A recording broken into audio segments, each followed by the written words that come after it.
الله الله الله الله الله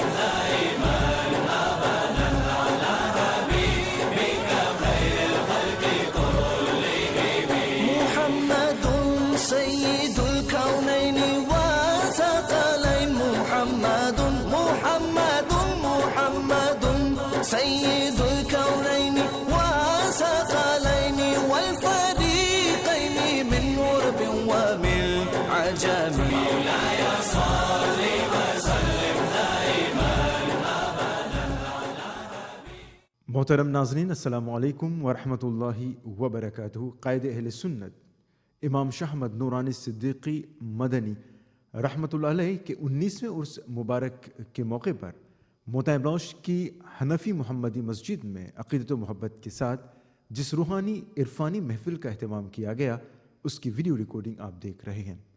مہمان خاص نواسۂ رسول، جگر گوشہ، غزالی زماں، غازی دوراں حضرت علامہ سید حامد سعید کاظمی دامت برکاتہ عالیہ رہے، اور ساتھ ہی ثناخان مصطفیٰ صلی اللہ علیہ وسلم محمد آصف اقبال ابو لئی بھی شرکت فرما تھے۔ مسجد کے خطیب و امام کی زبانی کلام پاک کی آیت مبارکہ کی تلاوت سے باضابطہ مجلس کا آغاز ہوا۔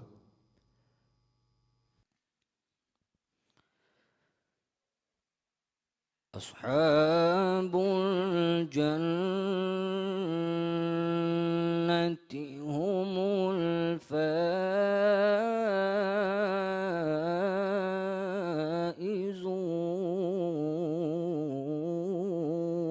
الفائزون.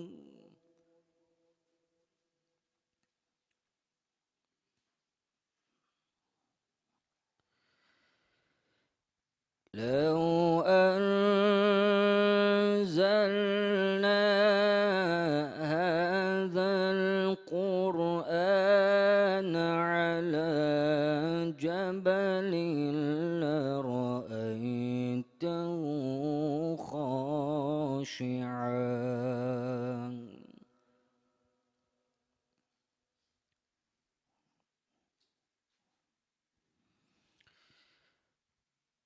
لو أنزلنا هذا القرآن على جبل لرأيته خاشعا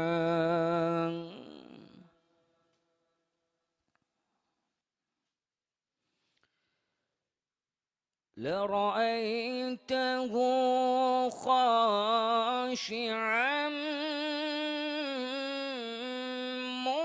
متصدعا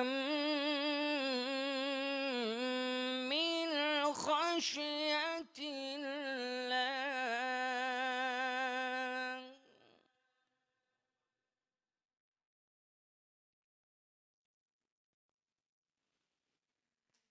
وتلك الأمثال نضربها للناس لعلهم يتفكرون.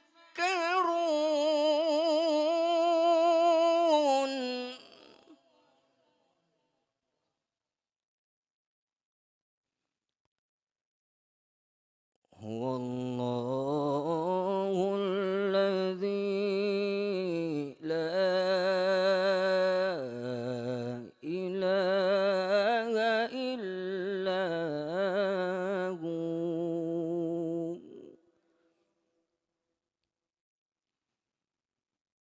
عالم الغيب والشهادة عالم الغيب والشهادة هو الرحمن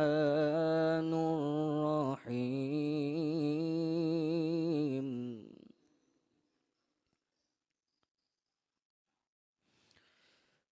هو الله الذي لا إله إلا هو عالم الغيب والشهادة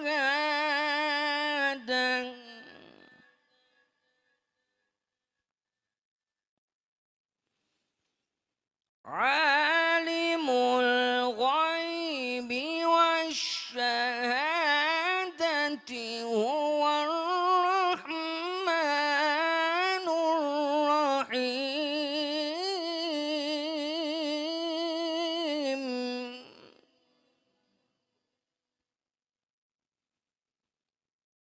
هو الله الذي لا إله إلا هو الملك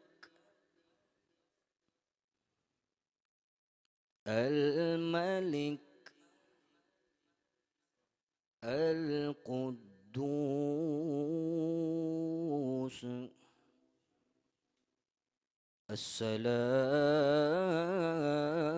السلام المؤمن المهيمن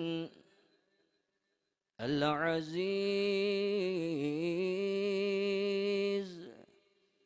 الجبار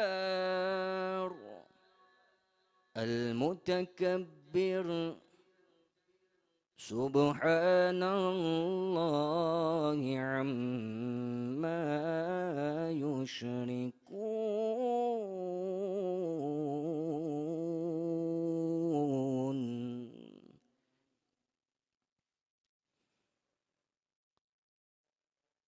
عالم الغيب والشهادة هو الرحمن الرحيم. هو الله الذي لا إله إلا هو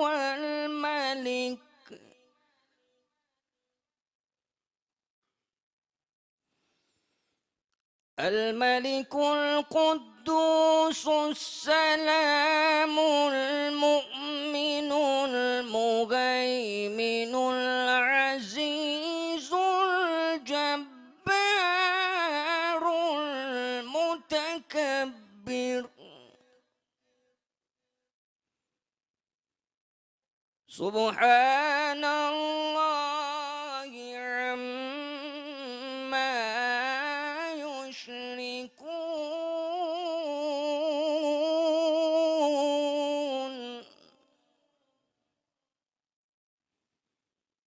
هو الله الخالق البارئ المصور له الأسماء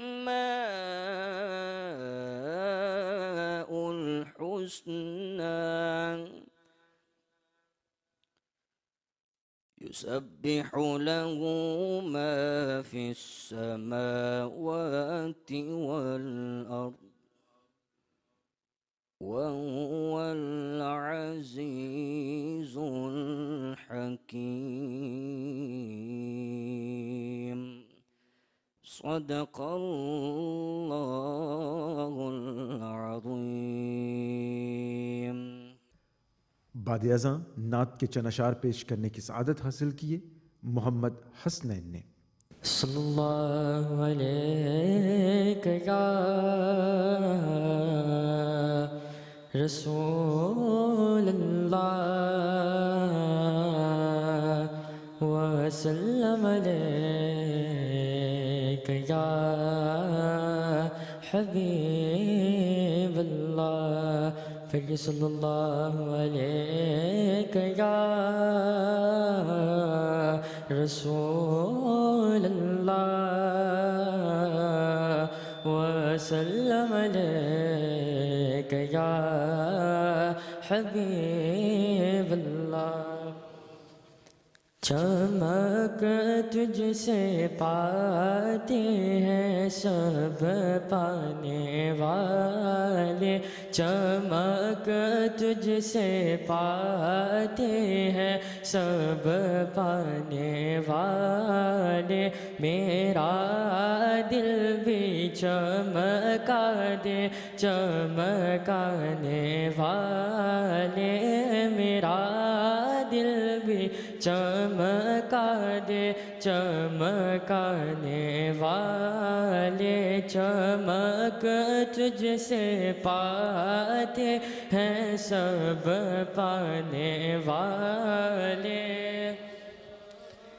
برستا نہیں دیکھ کر ابر رحمت برستا نہیں دیکھ کر ابر رحمت بدوں پر بھی برسا دے برسانے والے بدوں پر بھی برسا دے برسانے والے میرا دل بھی چمکا دے چمکانے والے میرا دل بھی چمکا دے چمکانے والے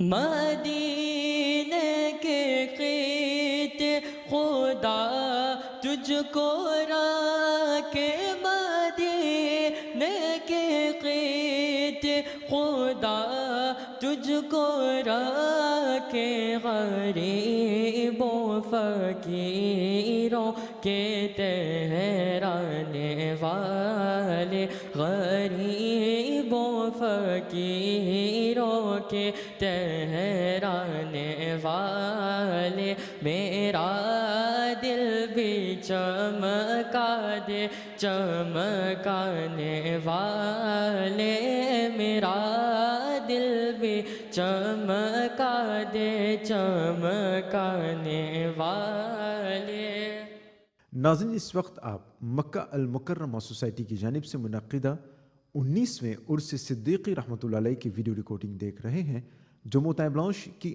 حنفی محمدی مسجد میں عقیدت و محبت کے ساتھ انعقاد پذیر ہوا تھا پاکستان کے سناخواں محمد آصف اقبال نے اپنے خاص انداز میں حمد و نعت و منقبت پیش کرنے کی سعادت حاصل کی ہے پڑھیے صلو علیہ وآلہ صلو علیہ وآلہ صلو علیہ وآلہ صلو علیہ وآلہ اختیارات مصطفیٰ کریم the power of نبی پاک علیہ السلام اللہ رب العزت نے اپنے محبوب کو جو اختیارات عطا فرمائے چند اشعار اسی محبت کے ساتھ مل کر پیش کرتے ہیں وہ جو چاہے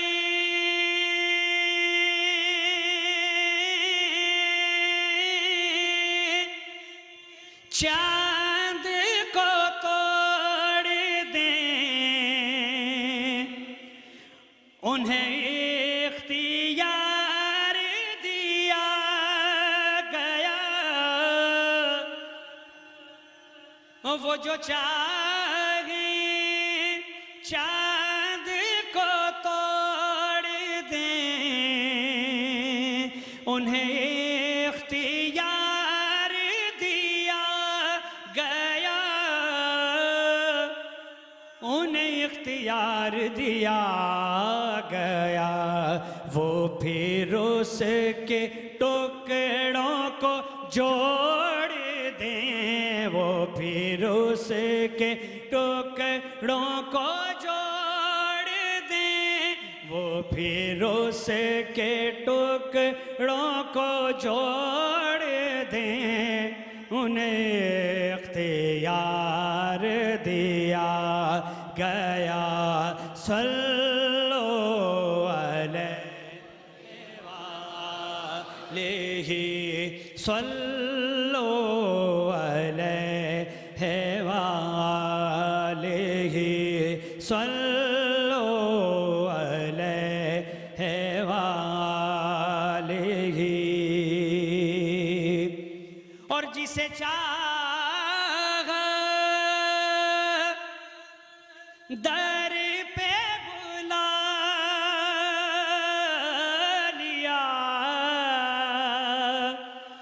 جسے چاہا اپنا بنا لیا جسے چاہا اپنا بنا لیا یہ بڑے کرم کے ہیں فیصلے یہ بڑے کرم کے ہیں فیصلے یہ بڑے کرم کے ہیں فیصلے یہ بڑے نصیب کی بات ہے صلو علیہ وآلہ صلو علیہ وآلہ صلو علیہ وآلہ نعرہ تکبیر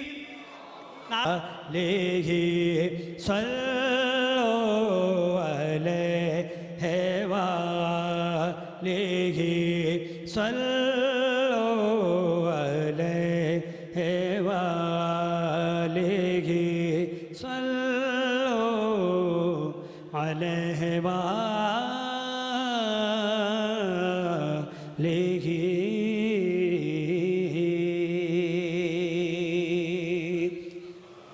محبت کے ساتھ ایک بار پھر درود شریف پیش کیجئے پڑھیے صلی اللہ علیہ یا لم یاتی نذیروں کا فی نظر لم یاتی نذیروں کا فی نظر مثل تو نہ شد پیدا جانا مثل تو نہ شد پیدا جانا جگ راج کو تاج تورے سر سوہے جگ راج کو تاج تورے سر سو ہے تجھ کو شہید و سرا جانا ہے تجھ کو شہید و سرا جانا یا رسول اللہ یا حبیب اللہ یا رسول اللہ یا حبیب اللہ ہے تجھ کو شہید و سرا البحر ولا والموج طغى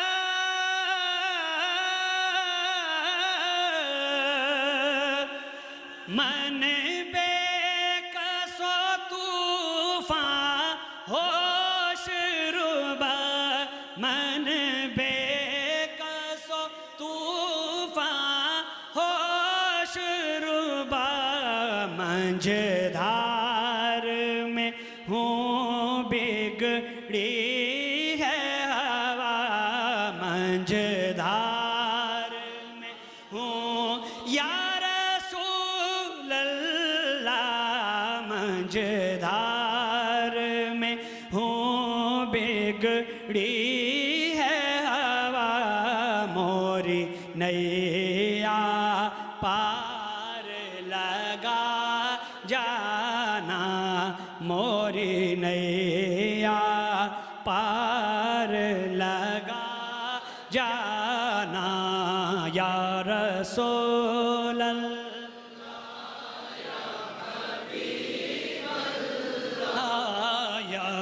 رسول اللہ یا حبیب اللہ موری نیا پار لگا جانا انا فی عطش وسخا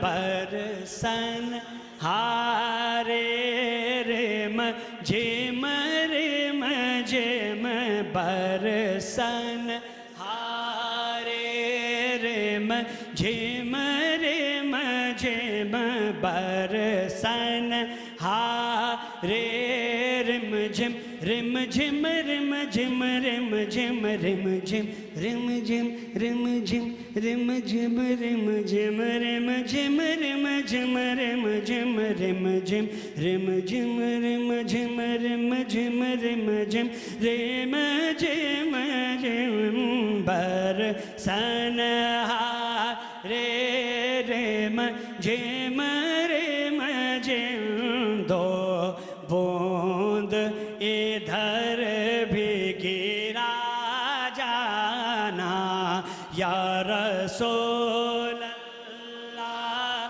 یا حبیب اللہ یا رسول اللہ یا حبیب اللہ دو بوند ادھر بھی گرا جانا بس خام خام نوائے رضا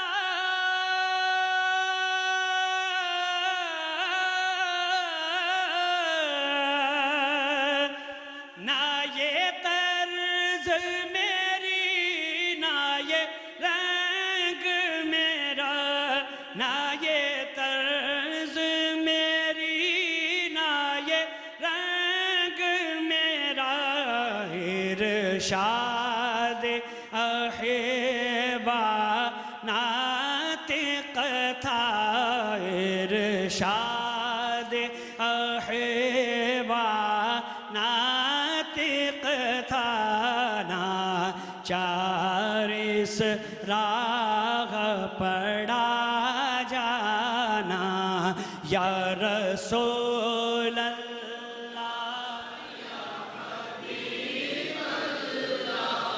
یا رسول اللہ یا حبیب اللہ دو بوند ادھر بھی گرا جانا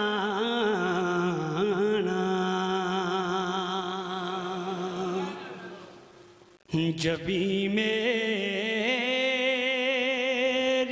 ہو سنگے در تمہارا یا رسول اللہ جب بھی میری ہو سنگے در تمہارا یا رسول اللہ جب بھی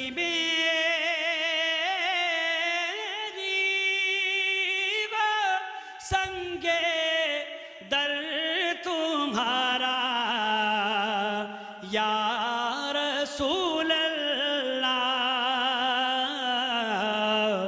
یہی ہے ایک جینے کا سہارا یا رسول اللہ یہی ہے ایک جینے کا سہارا یا رسول اللہ یا میرے آقا یہی ہے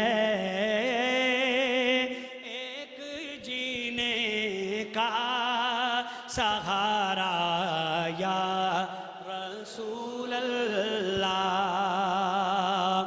اور دکھا دو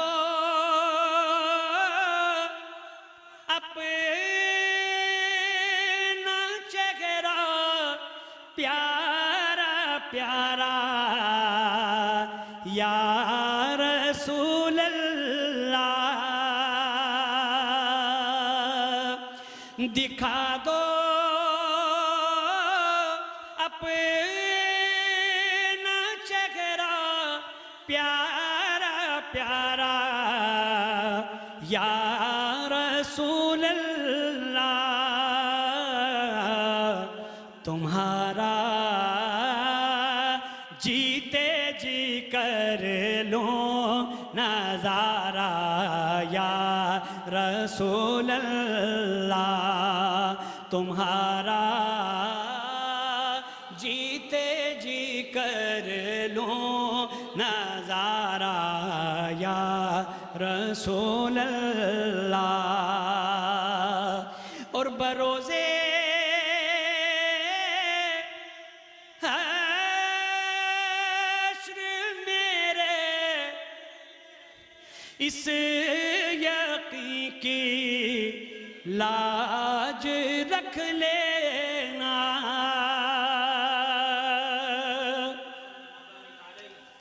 بروزے حشر میرے اس یقین کی لاج رکھ لینا تمہارا ہوں تمہارا ہوں تمہارا یا رسول اللہ تمہارا ہوں تمہارا ہوں تمہارا یا رسول اللہ تمہارا ہوں تمہارا ہوں تمہارا یا رسول اللہ اور زمانہ چھوٹ جائے روٹ جائے خلق تو کیا غم زمانہ چھوٹ جائے روٹ جائے خلق تو کیا غم نہ چھوٹے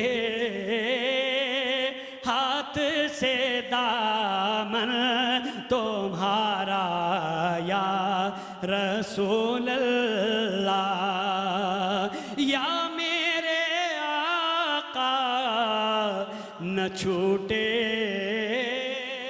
ہاتھ سے دامن تمہارا یا رسول اللہ نہ چھوٹے ہاتھ سے دامن تمہارا یا رسول اللہ اور غلامی احمد مختار یوں پہچانے جائیں گے غلامی احمد مختار یوں پہچانے جائیں گے کہ محشر میں بھی ہوگا ان کا نعرہ یا رسول اللہ کہ محشر میں بھی ہوگا رسول اللہ، اور تیرا در ہو میرا سر ہو سکون دل میسر ہو، تیرا در ہو میرا سر ہو سکون دل میسر ہو، پھر کب تک یہ انجم مارا مارا یا رسول اللہ، پھر کب تک یہ انجم مارا مارا یا رسول اللہ، جبھی میری ہو سنگے در تمہارا یا رسول اللہ، یہی ہے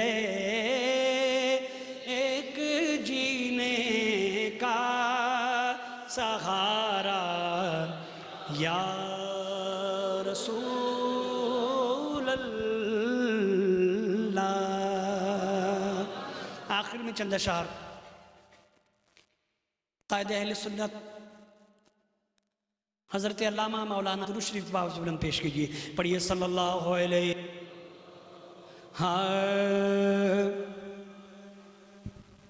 جرت کا شجاعت کا مینار ہے نورانی، جرت کا شجاعت کا مینار ہے نورانی، جرت کا شجاعت کا مینار ہے نورانی، جرت کا شجاعت کا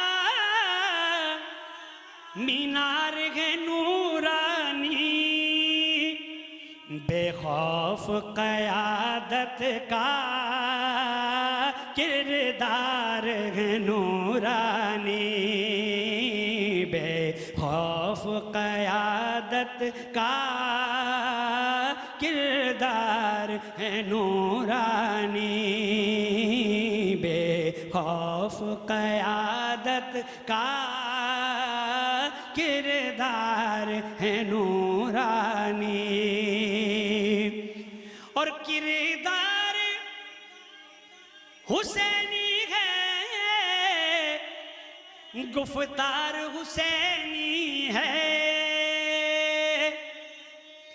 کردار حسینی ہے، گفتار حسینی ہے، پاکیزہ سیاست کا کردار ہے نورانی، پاکیزہ سیاست کا کردار ہے نورانی، اور قرآن کے حافظ بھی عالم بھی ہیں عامل بھی، قرآن کے حافظ بھی عالم بھی ہیں عامل بھی، ہر طور امامت کے حقدار ہے نورانی، ہر طور امامت کے حقدار ہے نورانی، نورانی ہر طور امامت کے حقدار ہے نورانی، اور مقبول ہوئے سے قدموں میں رہے ماں کے، مقبول ہوئے سے قدموں میں رہے ماں کے دنیا ہی میں جنت کے حقدار ہیں نورانی دنیا ہی میں جنت کے حقدار ہیں نورانی اور ان جیسا مجدد اب صدیوں میں نہ آئے گا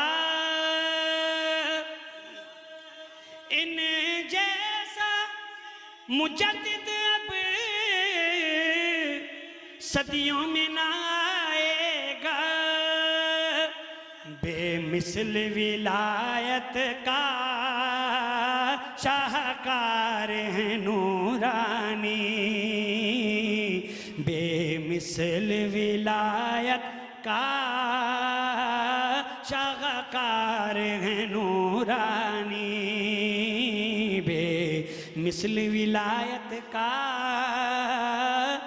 شاہکار ہے نورانی بعد ازاں قاری منصور لالا صاحب دامت برکات مالیہ نے علامہ حمید سعید کاظمی دامت برکات مالیہ کا تعارف ان الفاظ میں کیے جس کے بعد حضرت قبلہ نے کون صحیح اور کون غلط کے عنوان پر یہ نصیحت آمیز گفتگو کی.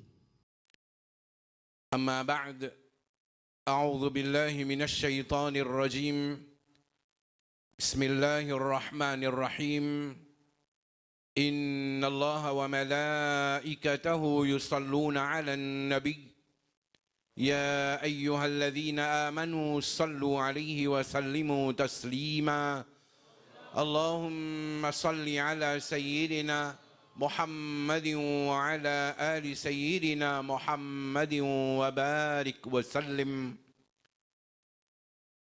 Très respecté Hazrat Allama Hamid Saïd Kazmi Damat Barakatuhumul Aliyah, respecté ulama kiram, hufaz kiram, ban frères, ban sœurs, ban jeunes, ban enfants, assalamu alaikum wa rahmatullahi wa barakatuh.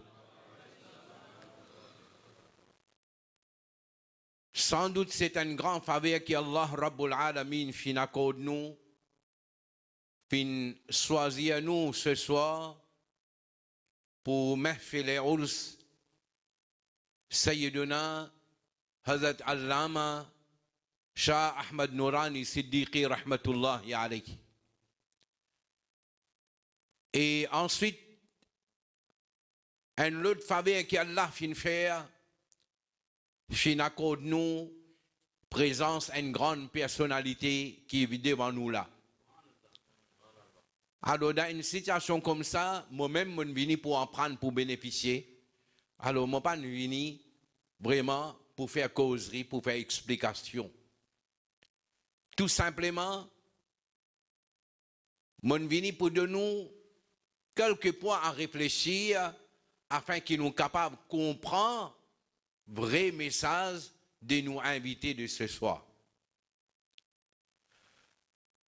Nabi Karim sallallahu alayhi wa sallam,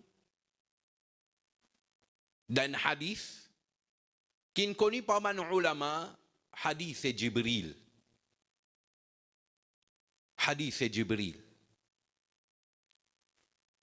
Ben sahaba et kiram pe assis avec Nabi Karim sallallahu alayhi wa sallam. Nous n'avons pas eu l'occasion pour assis avec Nabi Karim comment man sahaba tu peux assiser. Mais pour moi, je peux dire pour moi, mon papa involve tout le monde là-dedans, capable de monde, il y a une autre opinion, mais pour moi, je sens moi fier, je peux assise dans mes fils, un parmi les descendants du Nabi Karim sallallahu alayhi wa sallam.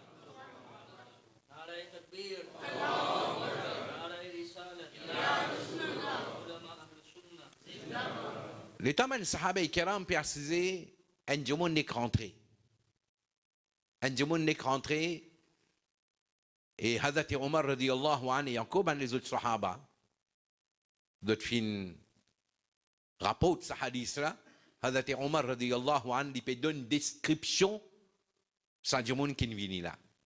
Les yeux, un du monde, il est rentré, sous linge bien blanc. Plus blanc que mon courta qui vous était là. Sous CV bien noir. Peine n'a aucune trace fatigue loli. Ce qui veut dire, il n'est pas pareil, comme un du monde, il fait un long voyage, il vient. Et personne parmi nous pas connu. Bien peu drôle. Il n'est pas paraître un étranger qui ne sortit loin, il vient. Et en même temps, parmi nous, personne ne connaît qui s'en là ça. Il vient, il est assis avec Nabi Karim sallallahu alayhi wa sallam. Et il ban sahaba kiram, comment mémorise chaque mouvement de Nabi Karim sallallahu alayhi wa sallam de transmettre. Mais dire, du moment là, il vient, il approche avec Nabi Karim, il assise devant Nabi Karim sallallahu alayhi wa sallam, d'une telle façon qu'il saut des genoux, peut toucher avec des genoux Nabi Karim sallallahu alayhi wa sallam. Alors, l'état il vient, il est assise, il pose question, Nabi Karim répond. Hazrat Omar dit à nous étonné, un jour peut poser question, ce qui veut dire qu'il n'a pas connu, il a envie de connaître quelque chose, il peut poser question. Mais Sanala, il pose question, Nabi Karim répond une question là, après il confirme réponse là, il confirme qu'il réponse là correcte. Il dit, Fatih, nous sommes drôles là. Il pose première question. Ya Rasulallah, dis à moi qui était Islam. Nabi Karim il répond, il dit, Sadaqta, donne bien dire. Hazrat Omar dit, nous sommes étonnés. Il pose question, Nabi Karim répond, et lui, il confirme réponse là. Il pose deuxième question. Informe-moi qui était Iman. Nabi Karim il répond, et il dit, Sadaqta, donne bien dire. Il pose une troisième question, Mal Ihsan. Qui était Ihsan? Nabi Karim répond lui. L'état Nabi Karim il répond lui, il confirme réponse là. Hadith là, long hadith, on l'a connaît. C'est que moi, mon envie de faire ressortir, ce hadith là, l'infini nous comprend qu'Islam, est divisé en 3 chapitres importants. Quand nous cause Islam, quand nous cause Iman, quand nous cause Ihsan, l'IP indique nous 3 chapitres importants d'Islam. Un, c'est chapitre qui traite d'un point de Aqidah.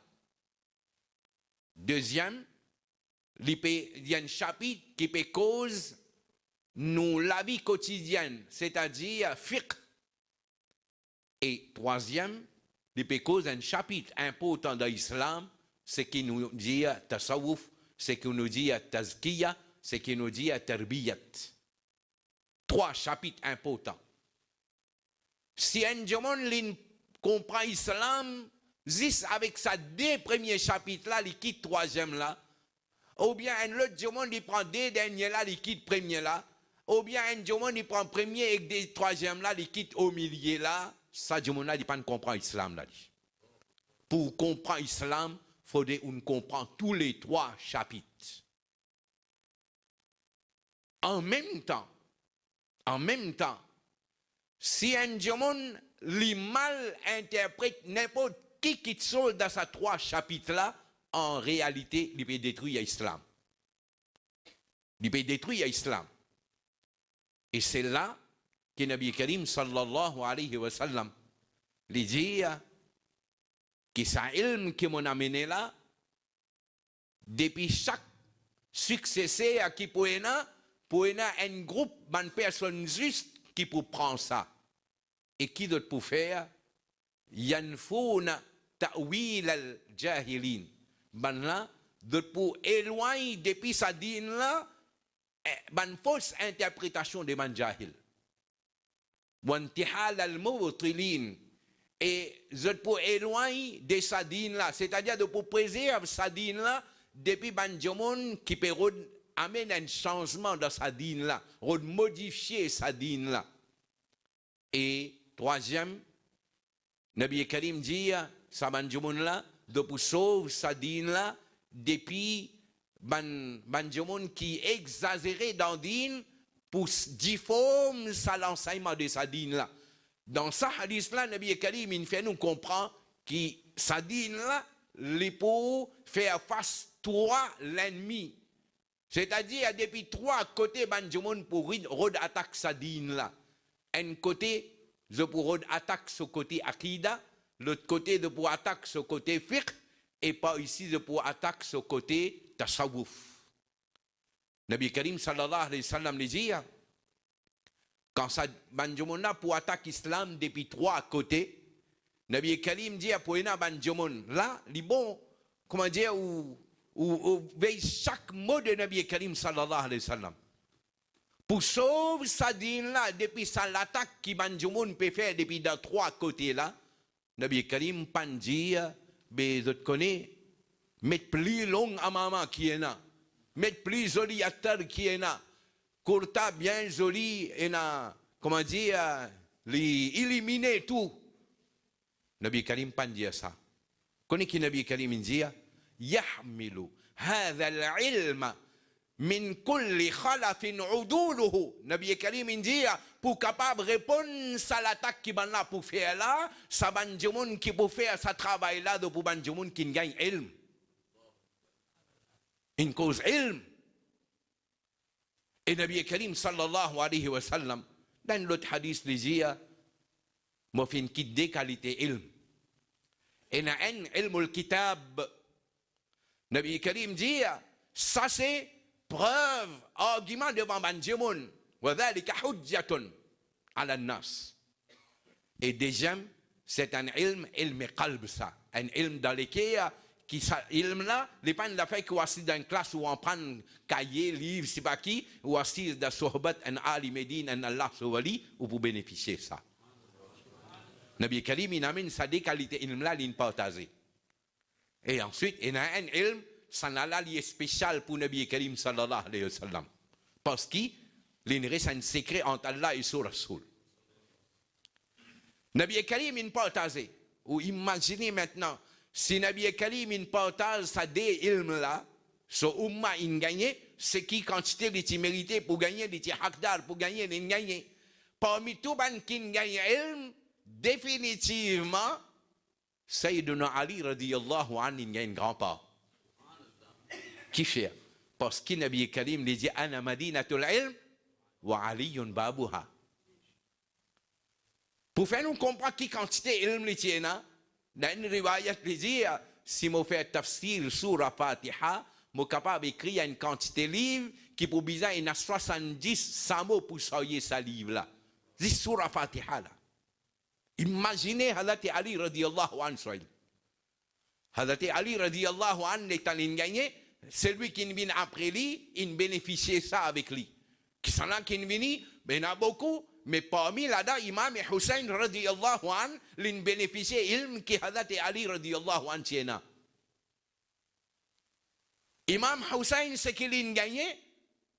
Celui qui vient après lui, il bénéficié ça ilm là. Imam Zainul Abidin radiyallahu an, l'in bénéficié ça ilm là. Imam Zainul Abidin, il propose ilm là. Après lui, Imam Bakar vini, l'in gagne ça ilm là. Et après Imam Bakar, Imam Jafar Sadiq radiyallahu an vini, l'in bénéficié sa ilm là. Qui quantité ilm Imam Jafar tiena, ou imaginez un parmi ses élèves, mettez-le le balance, li pèse bien lourd. Vous connaissez qui ça là? Non, ça m'a dit là de son nom même. Imam Azam Abu Hanifa rahmatullahi alayhi.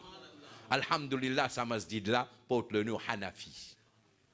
Imam Abu Hanifa dit, mon reste avec Imam Jafar Sadiq radiyallahu an des bananes. Il dit, si pas tu gagnes ça des bananes là, la halakan Nu'man, oh Nu'man, tu peux finir détruire. Imam Abu Hanifa peut dire ça là. Qui quantité il en parle avec Imam Jafar Sadiq radiyallahu an. Et Imam Jafar Sadiq radiyallahu an, si Imam Abu Hanifa il bénéficiait autant avec lui, mais imaginez Imam Jafar Sadiq, ce garçon, Sayyiduna Moussa Kazim, qui quantité il bénéficiait là. Bon, because plus, sa ilm sina là. Moi pe cause plus sa ilm et tasawuf là. Et Hazrat Imam Moussa Kazim radiyallahu ta'ala an. Lui aussi plus tard il a sa génération, ses enfants, et sa même génération plus tard, sa famille là, il porte le nom Saïd Kazimi. Nous, pareil comme pour nous, Mauriciens, nous avons su un nom. Saïd Kazimi, à l'époque, dans l'époque Maulana Shah Abdul Alim Siddiqui rahmatullahi alayhi, et dans la première année, Imam Shah Ahmad Nourani Siddiqui rahmatullahi alayhi, moi pécose à l'époque là, un parmi les grands alim de sa famille là, connu par Allama Sayyid Ahmad Saïd Kazimi radiyallahu ta'ala. Pour nous connaître qui sont là, on est que lié à ce livre. On est que lié à ce livre, ça va un point qu'il a avancé là, ça finit de nous une idée qu'il y était. Et finalement, un grand ulama donne appelé Ghazali Yedaoura. L'iti Ghazali pour son époque. L'iti Imam Razi pour son époque. Sur l'intelligence, sur compréhension de la dîne qu'il tient. Et l'état d'invini, c'est qu'il fait quand il vient écrire, il met certaines petites choses en écrit, il met là pour que sa génération après là bénéficie.